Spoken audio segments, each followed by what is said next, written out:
हमारे भारत में संघीय व्यवस्था है, एकात्मक व्यवस्था है या अर्ध संघ है? Quasi federation. हम पूर्ण रूप से संघीय व्यवस्था नहीं है। संघीय व्यवस्था का श्रेष्ठ उदाहरण है अमेरिका। क्या है? अमेरिका। संघीय व्यवस्था में क्या होता है? कार्यपालिका और विधायिका अलग अलग है। जैसे अपने यहाँ पे कार्यपालिका विधायिका ऐसे सेपरेशन ऑफ पावर तो है, पर कार्यपालिका विधायिका से ही बनती है। जो सांसद होते हैं वही तो मंत्री बनते हैं कि नहीं बनते हैं? अलग अलग नहीं है। तो केसी वियर जैसे लोग कहते हैं कि भारत एक अर्ध संघ है। उसका बहुत बड़ा कारण है हमारी न्यायिक व्यवस्था। न्यायिक व्यवस्था कैसे बड़ा कारण है? जैसे संघीय व्यवस्था का मैंने कहा श्रेष्ठ उदाहरण है अमेरिका। संघात्मक शासन व्यवस्था का सर्वश्रेष्ठ उदाहरण क्या है? अमेरिका। वहाँ पे क्या है? सुप्रीम कोर्ट और हाई कोर्ट। वैसे हाई कोर्ट को भी सुप्रीम कोर्ट ही कहा जाता है, पर अलग अलग है। राज्यों के अपने अलग हाई कोर्ट है, सुप्रीम कोर्ट भी कह दो उनको, और केंद्र का एक अलग सुप्रीम कोर्ट है। जबकि अपने यहाँ ऐसा नहीं है। अपने यहाँ क्या है? ये सुप्रीम कोर्ट है, ये हाई कोर्ट है, ये क्या है? डिस्ट्रिक्ट कोर्ट या अधीनस्थ न्यायालय। ऐसे तो सुप्रीम कोर्ट हाई कोर्ट पे और हाई कोर्ट डिस्ट्रिक्ट कोर्ट पर अधीक्षण की शक्ति रखता है। मतलब अपने आप में ऑटोनोमस नहीं है, स्वायत्त नहीं है। ये क्या करता है? सुप्रीम है। ये इस पे नियंत्रण रखता है, अधीक्षण रखता है। जबकि अमेरिका में बात करो तो ये अमेरिका में सुप्रीम कोर्ट है और ये हाई कोर्ट है। अमेरिका में कितने राज्य? 50 राज्य। कितने? 50। तो 50 ही राज्यों का अपना क्या है? एक हाई कोर्ट है, और ये सुप्रीम कोर्ट है अमेरिका का। तो सुप्रीम कोर्ट जो है अमेरिका में हाई कोर्ट के समानांतर है, पैरेलल है। क्या है? समानांतर। ऐसे पिरामिडी रूप में नहीं है। ये इस पर अधीक्षण की शक्ति नहीं रखता। ये भी अपने आप में ऑटोनोमस है, स्वायत्त है, और ये भी अपने आप में क्या है? ऑटोनोमस है, स्वायत्त है। बस फर्क क्या है? ये संवैधानिक मामले, कॉन्स्टिट्यूशनल मैटर होता है कोई संविधान की व्याख्या से संबंधित, ये संघ सरकार के मामले हैं। जैसे मुद्रा हो गया, बैंक हो गया, पैसा हो गया, रक्षा हो गया। तो ऐसे मामले सीधे कहाँ सुनवाई होती है? सुप्रीम कोर्ट में। या यूँ सीधा लिख सकते हो संघ सूची के मामले में सुनवाई। संघ सूची मतलब जिस पर केंद्र सरकार, संघ सूची के मामले। तो या फिर संविधान की व्याख्या, कॉन्स्टिट्यूशनल मैटर्स कहाँ जाएंगे? अमेरिका में सुप्रीम कोर्ट में। ये भी ऑटोनोमस है, ये भी ऑटोनोमस है। यहाँ संघ सूची के अलावा अन्य सारे मामले जाते हैं। जबकि अपने यहाँ व्यवस्था कैसी है? ऐसी पिरामिडी रूप है। अधीक्षण की शक्ति किसको है? सुप्रीम कोर्ट को। इसलिए भारत क्या है? एक अर्ध संघ है। संघीय व्यवस्था का उदाहरण क्या है? अमेरिका। संघात्मक शासन का सर्वश्रेष्ठ उदाहरण है अमेरिका। तो लिखो, ये डायग्राम भी बना देना।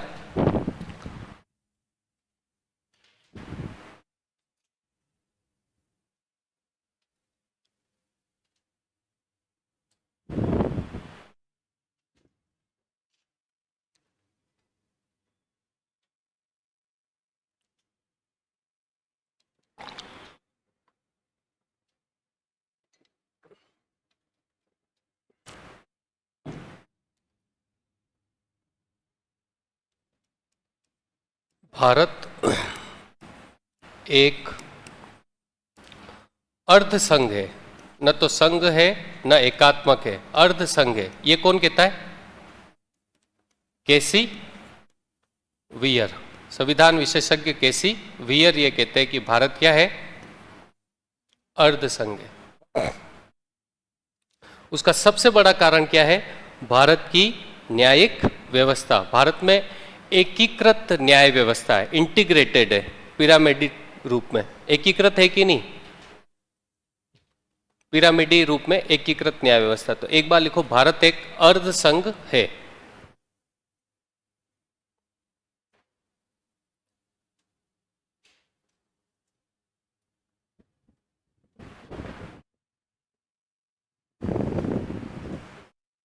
डायग्राम बनाए।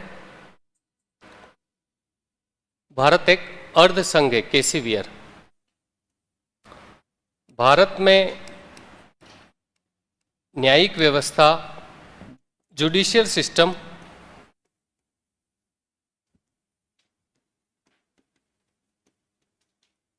एकीकृत इंटीग्रेटेड एवं स्वतंत्र न्यायपालिका है। इंटीग्रेटेड है और स्वतंत्र न्यायपालिका है, जो पिरामिडी रूप में है। पिरामिड मैंने बना दिया, आपको समझ में आ गया? पिरामिडीय रूप में है, जहां सर्वोच्च न्यायालय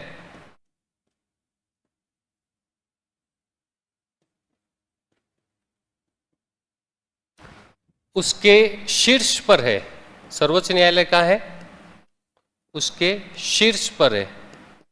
पिरामिडीय व्यवस्था है जहां सर्वोच्च न्यायालय उसके शीर्ष पर है तथा उसे अन्य न्यायालयों पर अदर्श न्यायालय कौन कौन हो गए? हाई कोर्ट और डिस्ट्रिक्ट कोर्ट, तथा उसे अन्य न्यायालय पर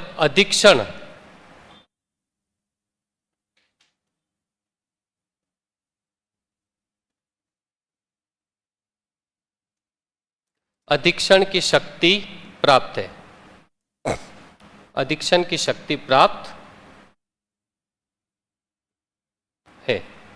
अधीक्षण की शक्ति प्राप्त है मतलब अर्थात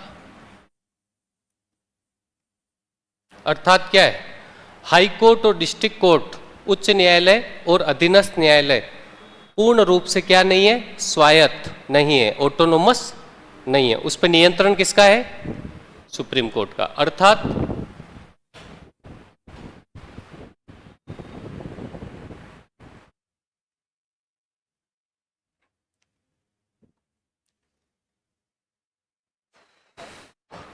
ये लिखा लिखना है। ऑनलाइन स्टूडेंट्स लिखा?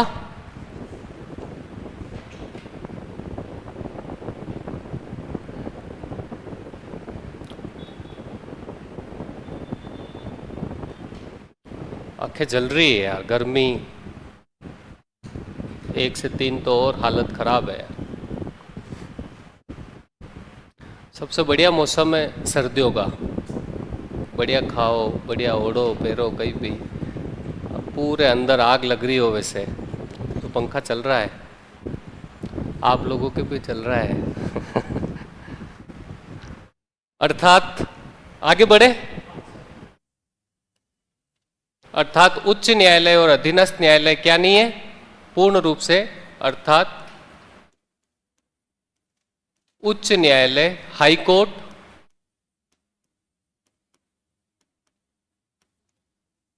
एवं अधीनस्थ न्यायालय, सबऑर्डिनेट कोर्ट, न्यायालय कोर्ट पूर्ण रूप से एब्सोल्यूट टाइप, पूर्ण रूप से स्वायत्त, ऑटोनोमस, स्वायत्त एवं स्वतंत्र, इंडिपेंडेंट है कि नहीं है? नहीं है। पूर्ण रूप से स्वायत्त और स्वतंत्र नहीं है। जबकि नोट करके लिखो,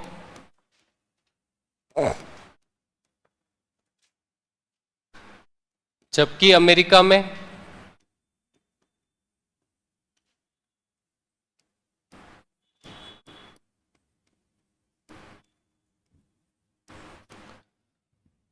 राज्यों के अपने अलग उच्च न्यायालय हैं। कितने राज्य अमेरिका में? कितने? 50। अपने यहाँ कितने राज्य? हाँ, 28। कितने हैं? 28। तो क्या हाई कोर्ट 28 है? 25 ही है। हाई कोर्ट कितने? 25 ही है। जबकि अमेरिका में राज्यों के अपने अलग उच्च न्यायालय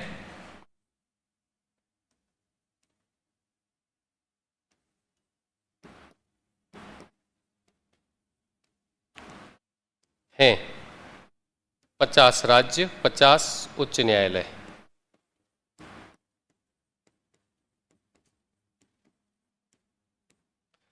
पचास राज्य, 50 उच्च न्यायालय जो सर्वोच्च न्यायालय से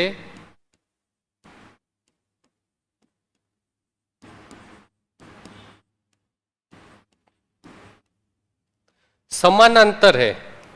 क्या है? पैरेलल है। और अपने यहां क्या है?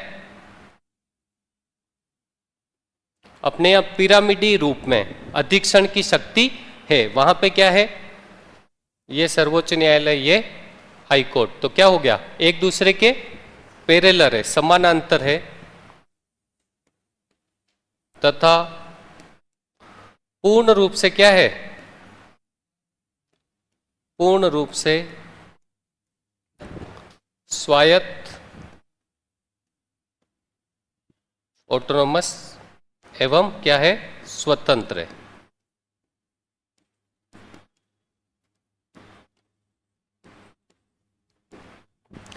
तो संघात्मक शासन जहां भी होता है, फेडरल सिस्टम जहां भी होता है, उसकी महत्वपूर्ण विशेषता क्या है? ड्यूल जुडिशरी, दोहरी न्यायपालिका। तो अपने यहाँ दोहरी न्यायपालिका नहीं है। अपने यहाँ कैसी है? इंटीग्रेटेड, एकीकृत न्यायपालिका है। और अमेरिका में कैसी है? ड्यूल जुडिशरी, दोहरी न्यायपालिका है। तो अमेरिका में दोहरी न्यायपालिका है।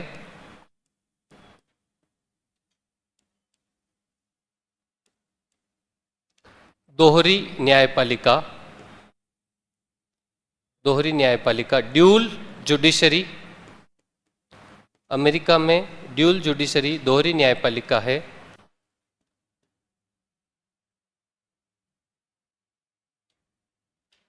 जो किसकी विशेषता है?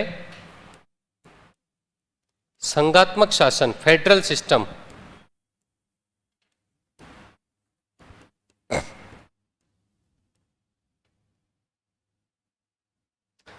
और आपसे पूछे संघात्मक शासन का बेहतरीन उदाहरण या सर्वश्रेष्ठ उदाहरण कौन सा देश है, तो कौन सा है? अमेरिका में दोहरी न्याय जो संघात्मक शासन की विशेषता है।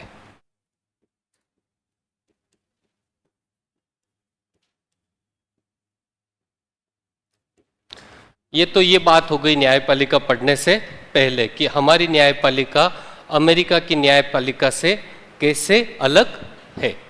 अगर मैं यूं बोलूं कि दोहरा कोर्ट, दोहरा न्यायालय कहाँ है, तो कहाँ है? ड्यूल जुडिशरी हो गई, दोहरी न्यायपालिका हो गई। दोहरे कोर्ट कहाँ है? ड्यूल कोर्ट फ्रांस में। कहाँ पे है? ऐसा देश जहां पर विधि का शासन नहीं होता है, वहां पे क्या होता है? दोहरे कोर्ट होते हैं। तो दोहरे कोर्ट कहां पर है? फ्रांस में। कैसे दोहरे कोर्ट कैसे होते हैं? विधि का शासन कैसे नहीं है? जहां कानून का शासन होगा वहां क्या अमीर, क्या गरीब, क्या छोटा, क्या बड़ा, क्या शूद्र, क्या ब्राह्मण, सभी के लिए एक ही न्यायपालिका है, एक ही न्यायपालिका है। वहां पे दोहरे कोर्ट कैसे? ड्यूल कोर्ट कैसे? वहाँ सरकारी व्यक्ति, प्रशासनिक व्यक्ति या प्रशासनिक अधिकारी के लिए तो अलग न्यायपालिका है और आम आदमी के लिए अलग कोर्ट है।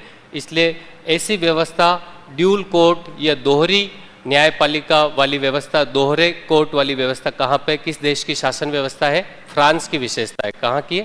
फ्रांस की। तो एक और लिख दो इन्फॉर्मेशन, ड्यूल कोर्ट या दोहरे न्यायालय, दोहरे न्यायालय, दोहरे न्यायालय, ड्यूल कोर्ट। दोहरे न्यायालय होते कहाँ हैं?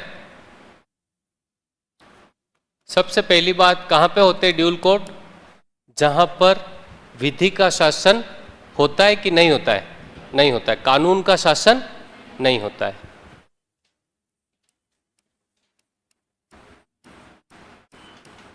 विधि या कानून, जहां पर विधि या कानून का शासन नहीं होता है, जहां पर कानून का शासन नहीं होता है, तो कहां पे है उदाहरण? फ्रांस। उदाहरण फ्रांस।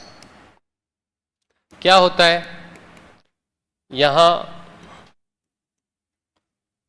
प्रशासनिक व्यक्तियों में कौन आ गया? सरकारी सेवक। प्रशासनिक व्यक्ति में कौन आ गया? तथा आम आदमी। आम आदमी को क्या बोलते हैं? लेमैन। क्या बोलते हैं? लेमैन। आम आदमी के लिए अलग अलग कोर्ट होती है। कैसी होती है? सरकारी आदमी कोई मर्डर करेगा तो उसका न्यायालय क्या है? और आम आदमी कोई मर्डर करेगा तो उसकी सुनवाई अलग होगी। तो ये दोहरे न्यायालय होते हैं, ड्यूल कोर्ट होते हैं। अब अपन उच्च न्यायालय अपने भारत के संदर्भ में बात करते हैं। किसके संदर्भ में? भारत के संदर्भ में। फिर भारत के संदर्भ में बात करके थोड़ी कुछ बात कर लेंगे अपन राजस्थान उच्च न्यायालय की। पर सबसे पहले बात करते हैं भारत के संदर्भ में। वैसे आपके सिलेबस में क्या लिखा हुआ है? उच्च न्यायालय। ऐसा नहीं लिखा हुआ है राजस्थान उच्च न्यायालय, ऐसा नहीं लिखा हुआ है। अगर ऐसा लिखा होता राजस्थान उच्च न्यायालय तो अपन केवल क्या पढ़ते हैं? राजस्थान उच्च न्यायालय पढ़ते। आपके लिखा हुआ है उच्च न्यायालय। तो देखो उच्च न्यायालय, हाई कोर्ट। अब देखो हाई कोर्ट की बात करें अपन तो कोर्ट क्या करते हैं? संविधान की व्याख्या करते हैं। विधायिका क्या करती है? संविधान बनाती है, संविधान लागू करती है कार्यपालिका। ये सारी बातें आप जानते हो, ये तो लिखने की जरूरत नहीं है। न्यायपालिका कानून की व्याख्या करती है, ये है, ये नहीं है ना। तो सबसे पहले 1862 में भारत में 3 उच्च न्यायालय खोले गए। कितने? 3। 1862 में। पहले उससे पहले 1773 के रेगुलेटिंग एक्ट से 1774 में कलकत्ता में एक उच्च न्यायालय खोला गया। उसके ऊपर प्रिवी काउंसिल था इंग्लैंड में, तो अपील कहाँ की जाती थी? प्रिवी काउंसिल में। फिर 1862 में आने दे।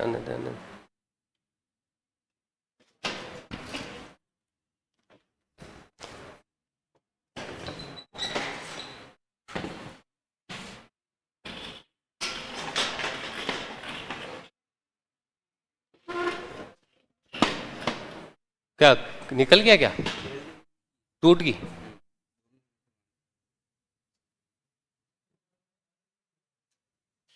सपने आप देख नहीं रहे हो, मतलब कि ये ज्यादा देख रहे हो, नजर लगा रहे हो? ये तो यूं तो नहीं नजर लगा रहे हो, यहीं पे आंखें।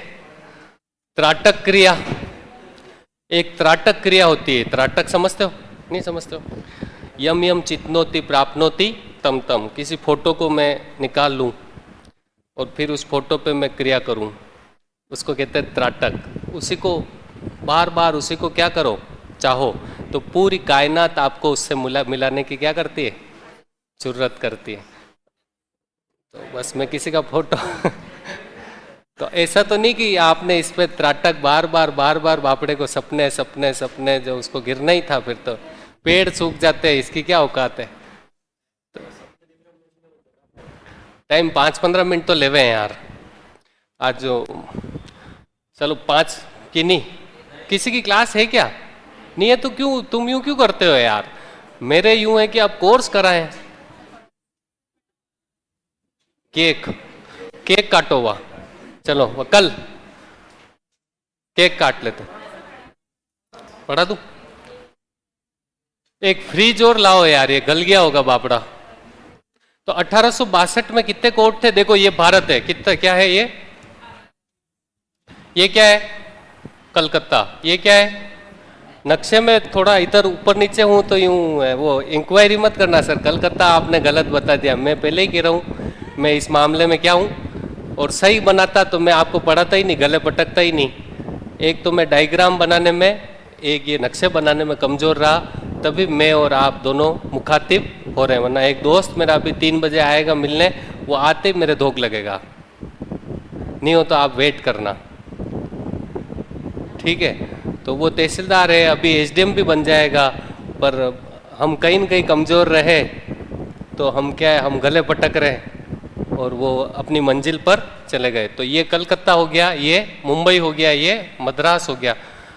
तो ये प्रिंसली स्टेट नहीं थे, ये क्या थे, ब्रिटिश प्रांत थे। तो यहाँ पे सबसे पहले 1862 में क्या खोले गए, उच्च न्यायालय खोले गए। सबसे पहले यहाँ खोला कलकत्ता, 1 जुलाई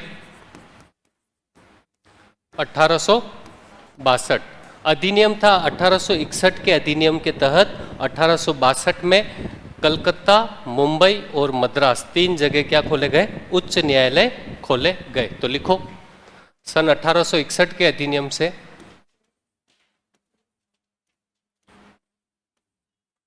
1861 के अधिनियम से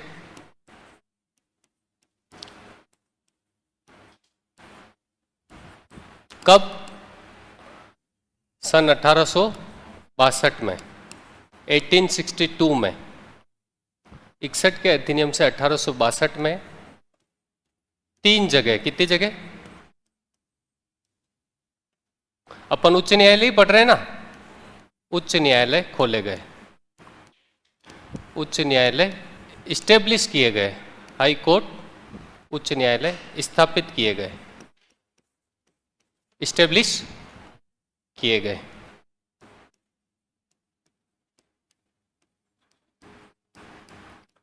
कौन कौन, कलकत्ता, मुंबई और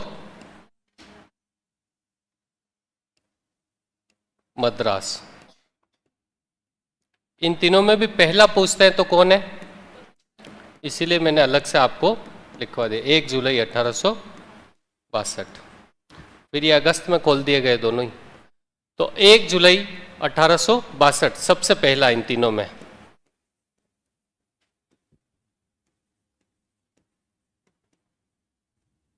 कलकत्ता में सबसे पहले कहाँ खोला, कलकत्ता में 1862 में। अब 1862 के कितने साल बाद, 4 साल बाद, कहाँ पे, इलाहाबाद में। कहाँ पे, इलाहाबाद में उच्च न्यायालय की स्थापना की गई। कब की गई, 1862 में, 4 साल बाद, मतलब 1866 में। तो नेक्स्ट लिखो,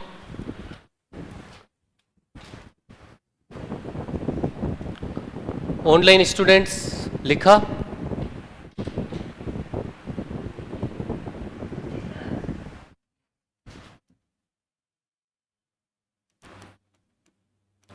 सन 1866 में कौन से उच्च न्यायालय की स्थापना हुई, इलाहाबाद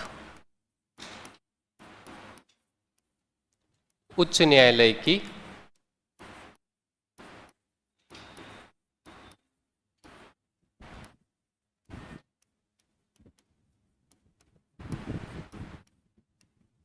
इलाहाबाद के बारे में क्या बात है,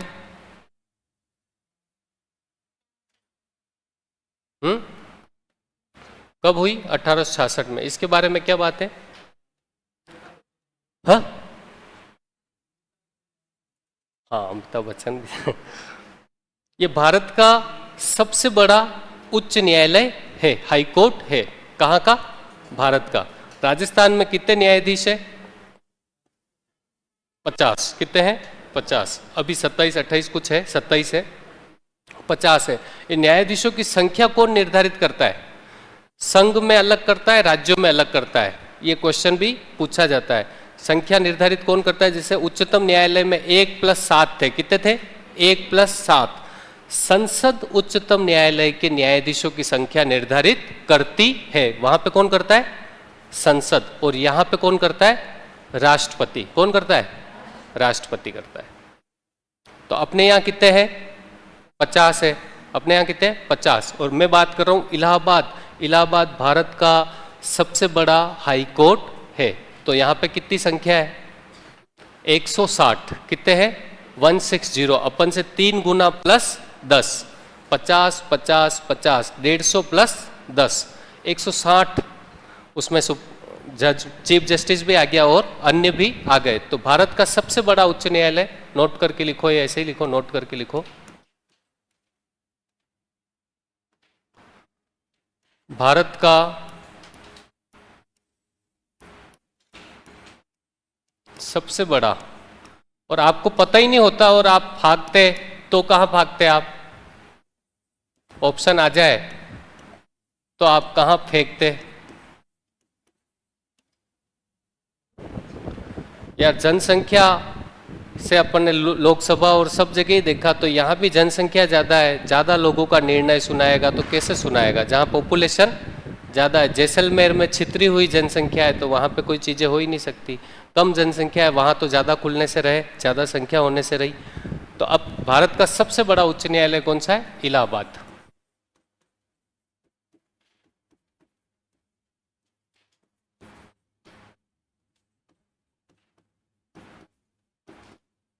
इलाहाबाद उच्च न्यायालय। कितनी संख्या है? 160। कितने हैं? 160। ठीक है, एक बात और करें, क्या है कि 1947 15 अगस्त 1947 आते आते भारत में कितने ब्रिटिश प्रांत थे? आज़ादी के समय ब्रिटिश प्रांत कितने थे? क्वेश्चन कई बार पूछा जाता है, कितने प्रांत थे ब्रिटिश प्रांत? 11 ब्रिटिश प्रांत थे। कितने? 11 ब्रिटिश प्रांत थे। 563 क्या थी? रियासतें थी। उनका एकीकरण किसने किया? सरदार वल्लभ भाई पटेल और वीपी मेनन। पढ़ा? वीपी मेनन, सरदार वल्लभ भाई पटेल, इसीलिए इनको क्या कहा जाता है? लौह पुरुष, आयरन मैन। और लौह महिला कौन है? इंदिरा गांधी। वो बातें अपन कर चुके। तो 1947 आते आते 11 ही ब्रिटिश प्रांत में उच्च न्यायालय स्थापित हो चुके थे। कहने का मतलब ये है, तात्पर्य ये है कि जब हम आज़ाद हुए 15 अगस्त 1947 को, तो यहाँ पर कितने? सभी 11 ब्रिटिश प्रांत में क्या थे? उच्च न्यायालय इस्टेब्लिश हो चुके थे। तो लिखो आज़ादी तक या 1947 तक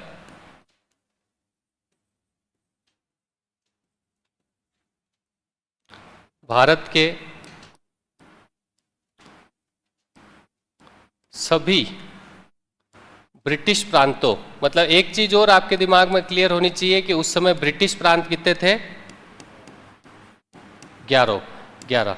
सभी, जैसे मध्य प्रांत आ गया, संयुक्त प्रांत आ गया, उड़ीसा आ गया, पंजाब आ गया, ये सब क्या थे? ब्रिटिश प्रांत थे, जहाँ पे अंग्रेजों का शासन सीधे था। बाकी रियासतों में संधि समझौते के माध्यम से था, यहाँ पे सीधा था।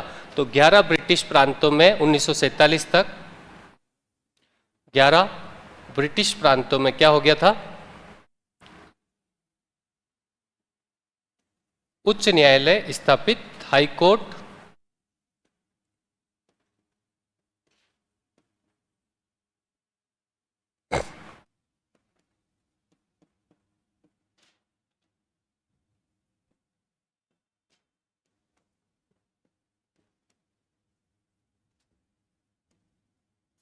संघ शासित प्रदेश कितने थे?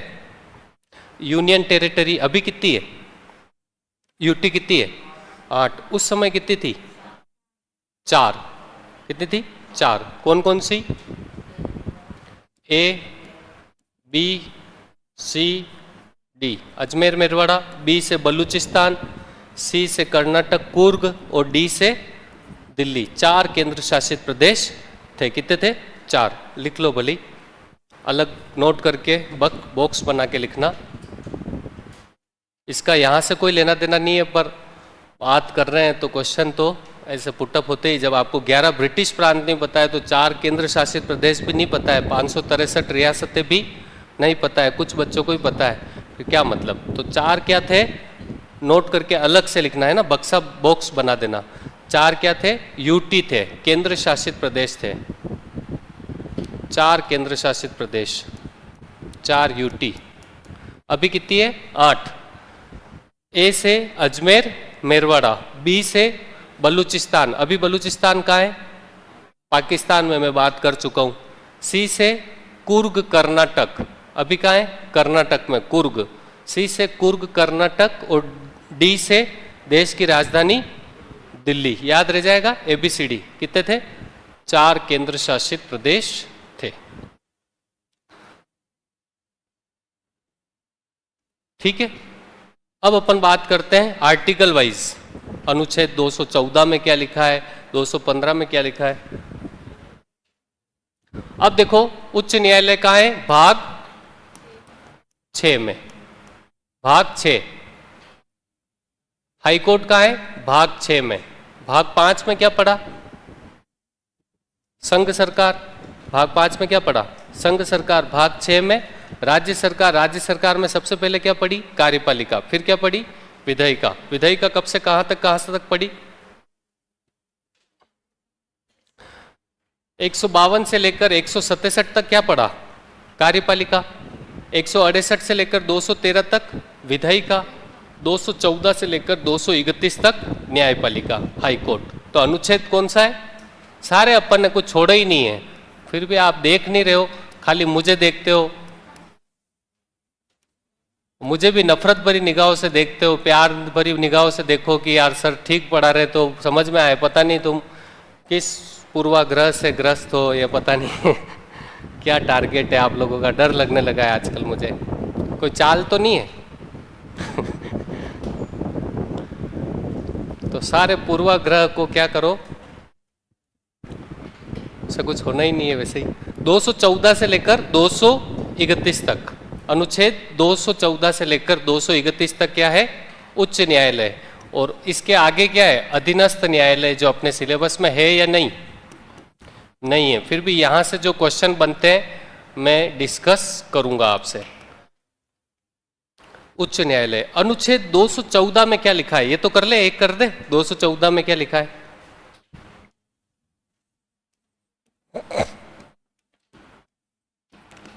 फिर खुशबू जी के केक कटवाते हैं।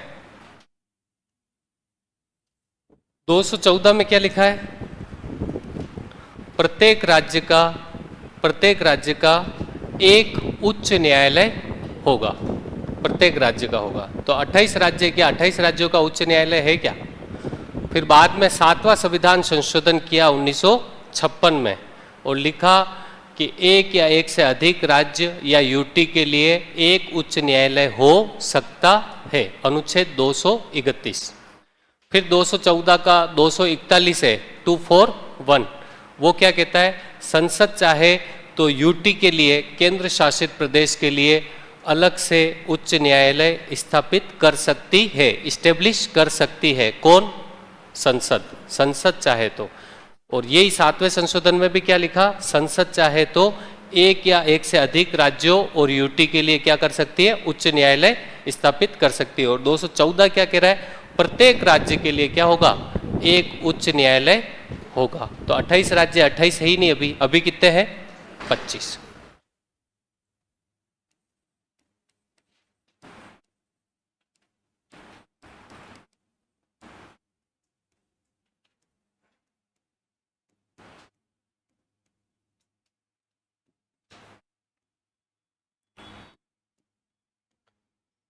There shall be a high court of every state।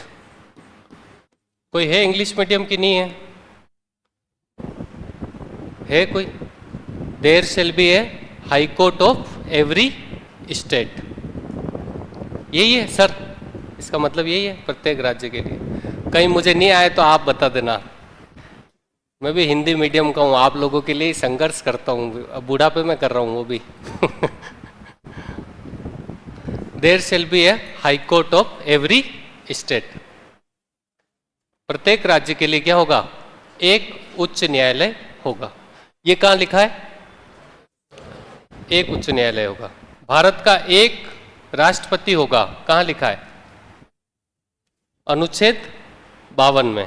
52 क्या कहता है? भारत का एक राष्ट्रपति होगा। 53 क्या कहता है? संघ की समस्त कार्यपालिका शक्तियां राष्ट्रपति में निहित होगी। 54 क्या कहता है? राष्ट्रपति का निर्वाचक मंडल। ऐसे तो भारत का एक राष्ट्रपति होगा, भारत का एक उच्च न्यायालय होगा, ये कहता है 214।